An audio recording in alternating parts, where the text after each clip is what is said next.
Alright, here we are on day, what I'm calculating is day 121 since Farrah's big ovulation. She had an ovulation around January 15th, which normally would cause a shed about 20 days later, followed by babies about 100 or 101 days later. Last 2 years she's had her babies on day 101 like clockwork. This year she did not have a shed. No post-ovulatory shed for her, which is a little unusual, but as you can see, she is pretty fat, pretty flat, and she's pregnant. I've been misting down the cage in hopes to kind of create a need for her to drop the babies. It's said that in the wild, when the rains come in the summertime in South America, where they're from, that they like to have their babies when it rains because it washes away all the evidence of a birth. So predators tend not to know there's baby boas in the area, and they don't go hunting around looking for them. You can really see how wide she is. It's been raining outside a little bit today too, which may help with the barometric pressure, but she seems a little restless. She's been moving around a lot, which could mean that she's trying to get comfy, and you can see her scale separation. She's really stretched out there. So I am hoping that based on an ovulation date of January the 15th, if I count 121 days, that would have been 120 days would have been yesterday. So technically she's due today. If I'm right about the ovulation on the 15th, then today or tonight would be the day. So I'll be keeping a close watch on her. Come on, Farrah. Last year she had 22 babies. The year before that she had 21. She has never had a slug. A slug is an unfertilized egg. It looks like a big blob. It looks like a peach. You know, like when you open up a can of peaches and the peaches are in there. They're kind of orange and just big and round and kind of mushy. And she's yet to have one of those. So that means all of her eggs have been fertilized, or she somehow reabsorbed one of them. But it's really common for snakes to have a few slugs, and she's never had any. So that's very cool. I'm anxious to see if she can do it again. No slugs this time. So anyways, I'll leave her alone, but I'll keep a close watch on her here.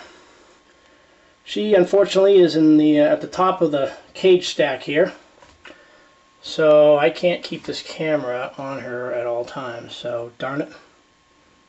Usually she's on the bottom stack, and I can set up a tripod and keep the camera going on her. And this year I put her on top, which, oh well.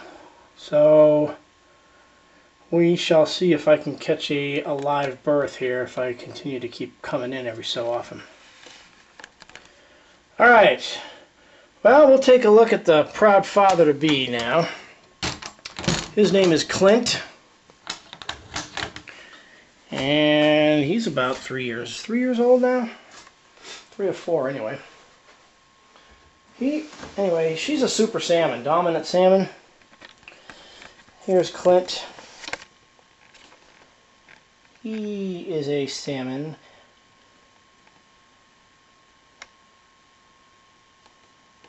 So he's the dad this year. This is the 3rd year in a row for Farrah as far as breeding, and I really would like to give her next year off, or this fall off, unless I decide to breed her with this amazing boy here. And the last 2 years, the father has been this gentleman here named Crush. He's a normal boa, a little bit of orange on his side, so they call him a high orange normal.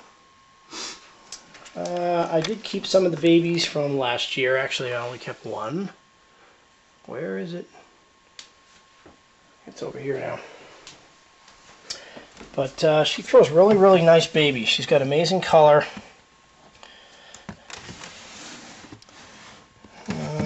Where is this baby? Where are you? Here she is. This is one of the babies from last year, who really should be bigger.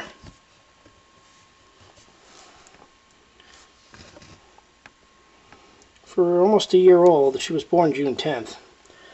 I need to really, I gotta step up her feeding. I've been really growing her up slow, and I gotta start giving her bigger meals. Don't want to stunt her out in any way. And I sold all the babies from 06. I did keep one, mainly because she had a little bit of a birth defect. This is from 2 years ago. I don't know if you can see, but she has like a fused vertebrae. It doesn't affect her at all, but it's not something I'd probably want to sell. Looks like she pooped in her water. Disgusting. Better the water than on the cage floor. I can clean that easy. So I'm expecting this year's babies to be super nice, because we're putting 2 salmon genes together.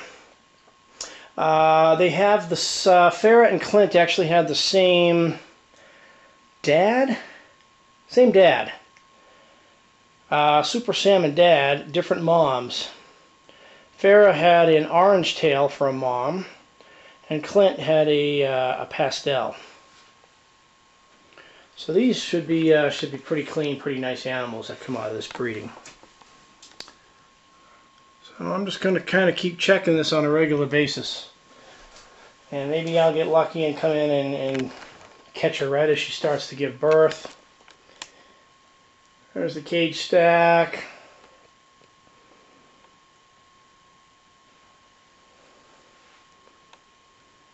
Small rack there, another rack there, bigger rack there.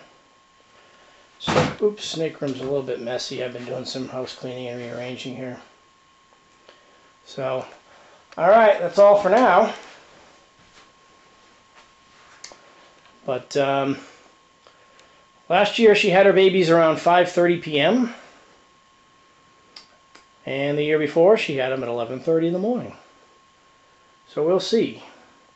If she had had a shed, I would be dead set on today, you know, as being the birthday, if it was, if I could count. But because she never had her shed, all I can do is count 120, 121 days from what looked like an ovulation. And January 15th, she swelled up pretty good. So, you know, I could end up being off a few days. It could be tomorrow or the next day or the next day. But she's definitely going sometime in the next few days for sure. So we'll keep a close watch on her, and hopefully we can get a birth on film. So that's all for now.